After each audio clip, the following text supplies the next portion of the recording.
Nada, Si no le gustan los números, dos platos. Mirá, vamos a seguir hablando de números, pero son tan importantes, porque aunque a muchos no nos gustan mucho, son tan importantes como... Y para eso vamos a recibir a quien mejor que a él, Agustín Iturralde, que es el director ejecutivo del SED. Bienvenido, Agustín. Muchas gracias, Marcelo. Un gusto enorme estar de vuelta por acá. Bueno, escuchame una cosita. ¿Por dónde arrancamos? A ver, dólar, ¿qué hago? ¿Subió un poquitito y va a seguir ahí? ¿Bajará? Yo qué sé. Bueno, a ver, el dólar es la variable más difícil de pronosticar para los economistas y es la que en todo nos equivocamos los economistas, pero especialmente en los pronósticos de cuánto vale el dólar a fin de año, sistemáticamente le erramos. Le erramos. Porque depende de muchas cosas de afuera. Depende, cuando decimos cuánto vale el dólar, hablamos del peso uruguayo, pero también hablamos del dólar. Hablamos de el valor entre las dos cosas. Si internacionalmente pasan cosas que hacen que el dólar se aprecie, se deprecie, obviamente eso nos cambia el eje. Dicho eso, hoy en día existe cierto consenso que el dólar está bajo y que en el mediano plazo debería tener una tendencia al alza moderada. Que no estamos esperando que siga bajando. Bien. Puede seguir bajando, pueden pasar cosas. No es lo que el consenso de los economistas estamos esperando, más bien hay una expectativa de que tenga una tendencia al alza moderada. Bien. Está. Porque porque me quedé pensando, claro. La ruedita ahí en la frente. Me quedé ahí. pensando, digo, venimos con una depreciación importante en estos últimos meses y tuvo una leve suba o se acomodó un poco por una participación del Banco Central en la modificación de tasas, ¿no? Y esa participación lo puede mantener en el tiempo. En realidad es una apreciación lo que estamos teniendo, porque es una depreciación del dólar, pero una apreciación del peso uruguayo. Lo que está pasando y lo que pasó en los últimos 2 años y medio es que el peso uruguayo tuvo un desempeño fenomenal en comparación. ¿Eso para quién es bueno? Bueno, para todos los que cobramos sueldos en pesos, que tenemos la posibilidad de comprar una cafetera, de cambiar el auto, de irnos para afuera. ¿Para quién es malo dentro de Uruguay? Bueno, para los que producen con costos uruguayos y venden para el exterior. Exportadores o industria que vende acá pero compite con importaciones que cada vez hacen más baratas. Eso es lo que estuvo pasando. El Banco Central, de hecho, como decía Marcelo, había tenido una participación que venía subiendo las tasas de interés para combatir la inflación, para tratar de que la inflación baje, venía subiendo las tasas de interés. Y eso ayudaba y reforzaba la baja del dólar. Ahora se revirtió, esa es la participación de la que vos hablás.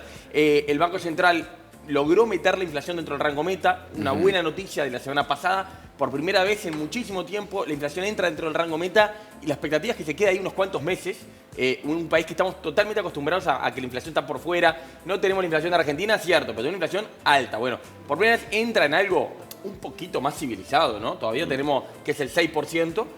Y entonces el Banco Central probablemente va a aflojar ese aumento de tasa de interés, ya lo empezó a aflojar y lo va a seguir aflojando, que también refuerza esa expectativa que tenemos de que el dólar tiene una tendencia al alza, porque el Banco Central probablemente va a ir aflojando un poquito la tasa de interés. Esto me hace acordar cuando éramos chicos el juego que de la cuerda, que tirábamos unos de un lado y otros del otro, La ¿no? cinchada. La cinchada.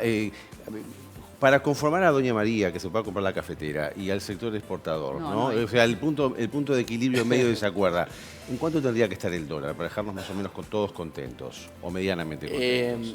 Es muy difícil de saber y no tenemos cómo saberlo específicamente. Yo te digo cuánto va a estar, en cuánto debería de estar. Te contesto lo que tenemos, que es los modelos de desajuste cambiario. Dicen que Uruguay tiene atraso cambiario de un orden del 15% de los modelos del Banco Central. Eso diría que el dólar debería estar en algo parecido a 5 o 6 pesos más. O 38, 43. O sea, según esos modelos, un tipo de cambio de equilibrio estaría cerca de 43 pesos. Tampoco es 45 ni 50, como han dicho algunos. Hay gente que habla de más, a mí no me cierra. Creo que lo que nos está pasando es que tenemos un país que es verdad que el dólar tan bajo complica a muchos sectores exportadores, pero todavía sigue captando mucha inversión. La inversión extranjera directa está en muy buenos niveles. Por distintas cosas, la inversión, todo lo que fue la obra de UPM y sigue siendo, la inversión en infraestructura, la inversión en vivienda, en el centro de la ciudad, en la costa, se está invirtiendo mucho. Y esos son dólares que entran al Uruguay y te tiran para abajo el tipo de cambio. De vuelta, buena noticia para los asalariados en pesos, complicación. Buena noticia para los asalariados en pesos. Si se nos complica realmente a los exportadores, se nos caen los mercados, perdemos competitividad, atrás de eso cae el empleo y cae todo, ¿no? Son malas noticias para todos. Son malas noticias para todos. En el corto plazo, claramente, es una buena noticia para los que cobran sueldos en pesos. Claro, y otra vez vuelvo al ejemplo de Daniel, de la cuerda de cincha para un lado para el otro. Está bueno porque consolida, fortifica la posibilidad de inversiones. Pero ¿y los que venden la producción? Ahí es lo que están siendo afectados, ¿no? Totalmente. Que ahí, en los que venden la producción hay una realidad muy dual. El año pasado fue un año fenomenal para esa gente. El sector exportador del año pasado no hubo sequía. Tuvimos una cosecha de soja fantástica que además nos agarró con unos precios volando. Los precios estuvieron buenos, el de la carne, de la soja, del arroz. Y el 2022, sobre todo el primer semestre, tuvo un desempeño del sector exportador fenomenal. Este año se nos dio vuelta a la realidad por la sequía, por caída de precios y por caída del dólar. Y bueno, pasa lo contrario. Los sectores, y el primer semestre del 22 había sido malo al revés, para el asalariado en pesos. Es como está dando vuelta la tortilla. Estamos en un primer semestre que fue malo para el sector exportador por esas cosas y se está fortaleciendo un poco el poder de compra que venía castigado, ¿no? Desde la pandemia venía castigado. Bueno, se está acelerando la recuperación salarial, la caída del dólar, la caída de la inflación, la recuperación ahora, los ajustes salariales previstos, están afirmando el poder de compra y el consumo. Creo que obviamente hay que ir a un equilibrio porque no sirve que le vaya muy bien a unos y otros porque a la larga el barco va junto. Seguro. La Federación Rural está muy preocupada, ¿no? Aparte del precio del dólar, todavía encima el tema de la sequía. El negocio cárnico, por ejemplo, es un negocio claramente que se le dio vuelta muy nítidamente los márgenes de rentabilidad y probablemente para los productores y aparte puede estar abajo. China, que también dejó de comprar los volúmenes que venía comprando. Entonces es un eso combo. Es lo más importante. Eso que vos decís para la agricultura, no, lo más importante fue la sequía, que no hubo soja, no hubo cosecha de soja, punto. Pero para el sector cárnico no hubo una sequía tampoco que te mató el ganado. Lo que más está complicando es los bajos precios, porque China está rara, la economía de China no termina de reactivar el consumo y tuvimos de cierre el 22 y todo este arranque del 23 una caída, no es una caída de las exportaciones, es sobre todo una caída de las exportaciones de carne y de soja a China y una caída de precios. Y bueno, eso, la Federación Rural ya el año pasado tenía un poco de atraso cambiario, pero como los precios estaban buenos, le iban llevando, el dólar estaba bajo, pero compensaba una cosa más o menos. La piloteamos. Ahora, además del dólar bajo, les toca precios malos de la carne que cayeron significativamente. Entonces, bueno, probablemente hay ciertas expectativas de que los precios se puedan empezar a repuntar en los próximos meses, pero bueno, hoy en día, sobre todo para los productores chicos, probablemente están con márgenes muy acotados cuando no negativos. Sí. No, que hace unos días Pedro Bordaberry habló sobre la política del dólar, dijo que estamos en una tormenta económica, hizo una especie de paralelismo de lo que sucedía en la previa a las crisis de 1982 y 2002 y dijo que vamos hacia una de esas. ¿Qué crees? ¿Es posible que esto suceda? Esperanzador. No, y no cite todo lo que dijo, porque si no, no sé, creo que salimos a vender nuestras cosas. Poco más. A ver, creo que hay una parte que la comparto, que es la preocupación por el tipo de cambio atrasado, que en general ha sido el síntoma previo de malestares. De vuelta, en los 90 también hubo cierto boom del consumo por el tipo de cambio bajo y después se explotó. Hay una diferencia muy grande con eso, por lo cual yo no comparto el diagnóstico final, que es, en los 90 y en el 80 Uruguay ha apostado al tipo de cambio bajo. La tablita de los 80, se acordarán algunos, otros lo hemos leído, que era, el gobierno prometía que el dólar iba a valer, era la dictadura, era el instrumento de control de cambio de la dictadura, que el dólar iba a valer poco. Y te decía exactamente cuánto.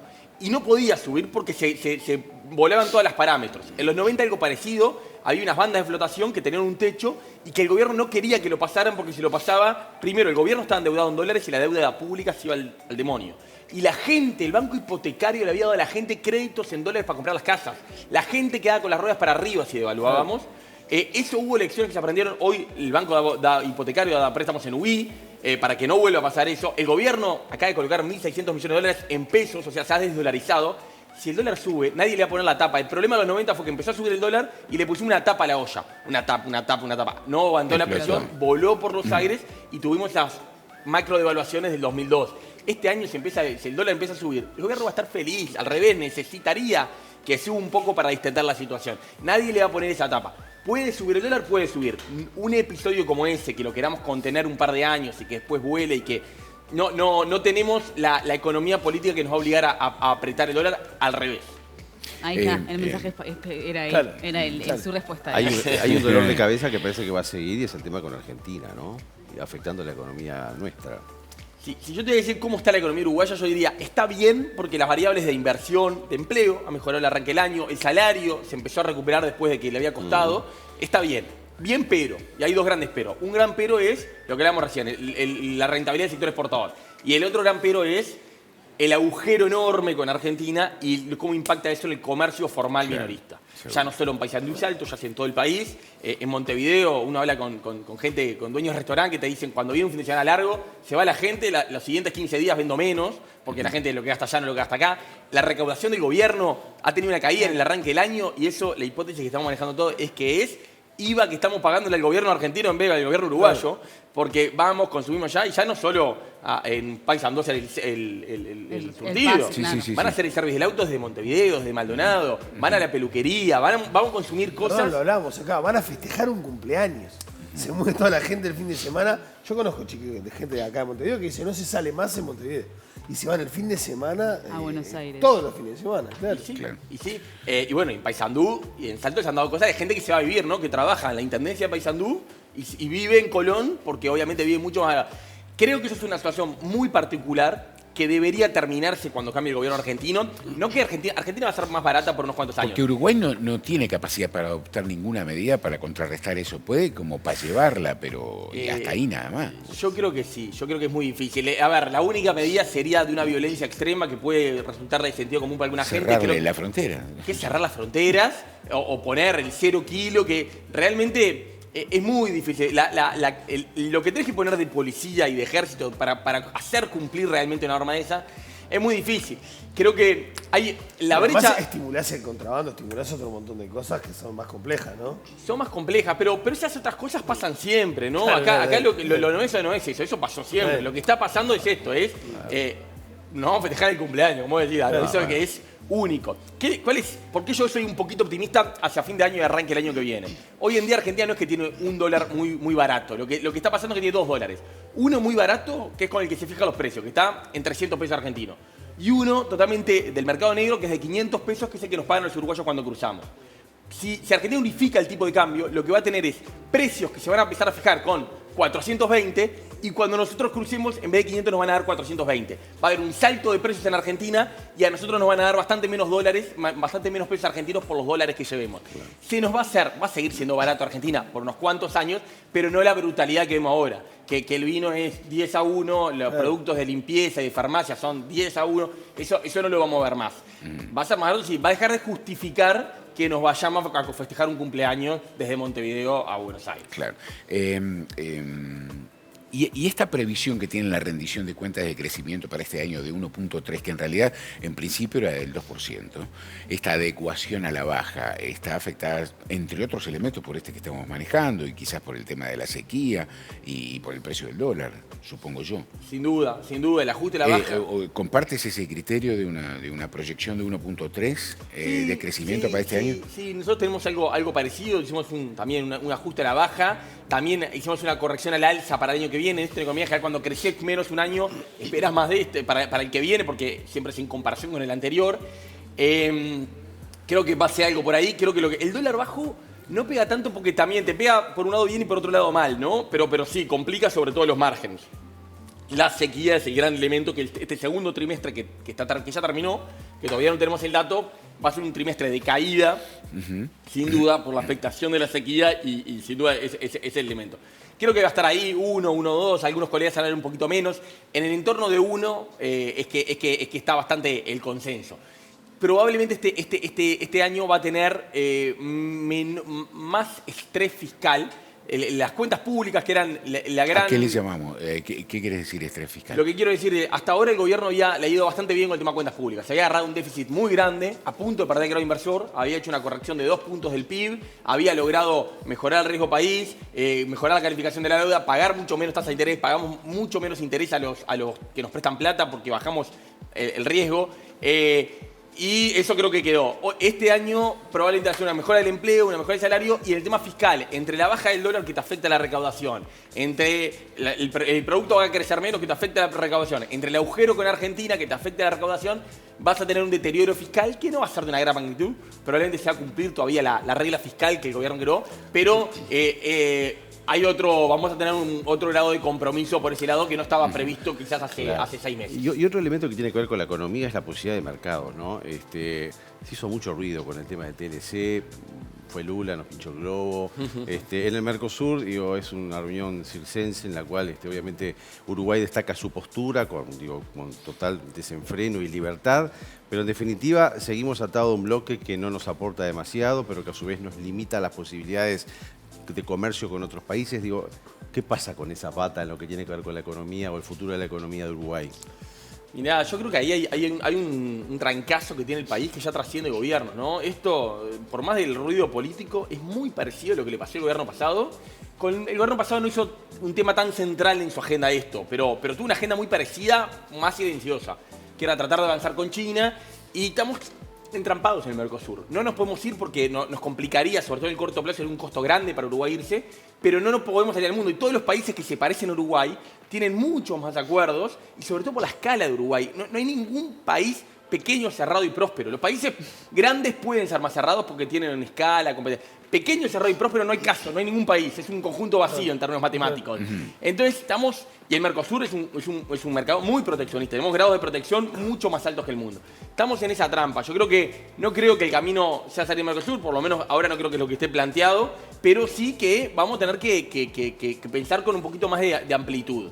Y bueno, lo de China parece claro que Brasil bajó el dedo, dijo con Uruguay no. Esto no es solo el Mercosur, es un tema geopolítico también. Para China, Uruguay está en la égida de Brasil. Si no se va a comprar un problema con Brasil por el acceso al mercado uruguayo, China, claramente. Entonces tenemos un problema ahí que no es menor. Creo que hay que ser creativo, hay que tener un poquito de esperanza, a ver si lo de Europa, lo de la Unión Europea, que hay cierta gente que es optimista, a ver si se puede concretar. Pero si se cae eso y no se concreta nada, creo que sí, vamos a tener que pensar con mucha amplitud qué queremos como país, porque claramente la agenda de inserción de Argentina y Brasil no es la de Uruguay, pero no la de este gobierno. La de Uruguay del gobierno pasado tampoco. Tenemos un desafío grande ahí que no tiene respuesta fácil. ¿No lleva 20 años la negociación con Europa? Es como una cosa que ya... Es único. Parece que no llegamos a la orilla Ya vota nunca, todo, claro. claro. Mayor de edad. 25 años se negoció y peor que eso, se cerró y es algo que de muy mal gusto en términos diplomáticos. Una vez que vos cerrás una negociación, te das la mano, Ya no está. reabrís. Claro. Ahora Europa nos pide reabrir por el tema ambiental, por Bolsonaro. Pesa lo de Bolsonaro, lo que hizo Bolsonaro con la Amazonía. Pero la realidad es que los franceses, los belgas, en Europa es No España, quieren que le Portugal y toquen Alemania los subsidios, ¿no? empujando bastante para que salga esto. Y otros países que son los que venden productos dentro de Europa, como los que nosotros podemos exportar, que no quieren que esto pase. Y bueno, tuvieron esa descortesía de pedirnos para abrir el tratado. Y bueno, vamos a ver qué pasa con eso, pero sí, son muchos años. Si esto se frustra, sería para el Mercosur como plataforma de salida del mundo, sería una derrota medio inapelable. No hay otra Europa. No hay otra Europa. Agustín, se nos estaba quedando en el tintero porque hay 654.000 trabajadores que están un poco pendientes de lo que pueda llegar a pasar en estos meses de negociaciones, ¿no? Bueno, y un montón de empresarios también. A ver, ¿qué te parecieron las pautas del Poder Ejecutivo, los lineamientos generales? Y bueno, creo que son lineamientos razonables que atienden y que tienen buena chance de cumplir el compromiso político del gobierno de recuperar el salario al fin del gobierno. Incluso antes, es un compromiso que hace un año veníamos acá y decíamos, bueno, vamos a ver, está difícil. De golpe se alinearon un par de planetas y parece que lo va a cumplir, quizás mucho antes de lo previsto. El dato de inflación de la semana pasada lo hizo creíble. El gobierno había anunciado una pauta de una inflación de 6.7 para este año. El dato era de que se conoció la semana pasada, de junio, que entró en el 6%, hace muy creíble ese elemento. Probablemente la inflación va a ser menos que esa incluso. Entonces creo que se distendió un poquito más de lo que esperábamos esa discusión. El gobierno va a empujar para que haya recuperación salarial porque, bueno, se vienen las elecciones, hay un compromiso político y, bueno, ahí va a ser lo que sí, mucho hilado fino, ¿no? Lo que decíamos, amigo, hay sectores que ya recuperaban el salario, hay sectores que está todo dado para que lo recuperen pronto y hay sectores que vamos a tener que ir más lento para no tensionar sobre típicamente los sectores más expuestos al turismo y al ocio. El PIT-CNT a grandes rasgos tiene algún reparo. No se han pronunciado los empresarios. ¿Qué crees cómo les podría llegar a caer al sector empleador estas pautas? Yo creo que son pautas bastante, más allá de lo que se dice públicamente, creo que son pautas bastante aceptables para todos.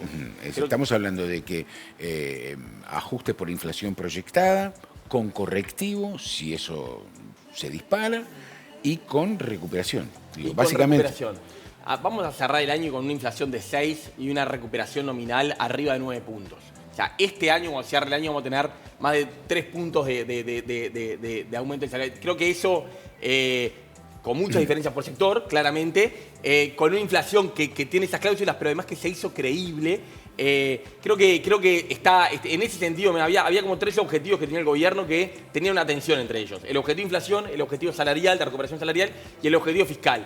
Yo hace unos meses pensaba que la inflación iba a ser el más difícil y que capaz que sacrificaban. Hoy en día vemos un poquito más de sacrificio probablemente al lado fiscal y los otros dos creo que se están alineando con la baja del dólar y la caída de los precios, se están alineando para que se puedan dar.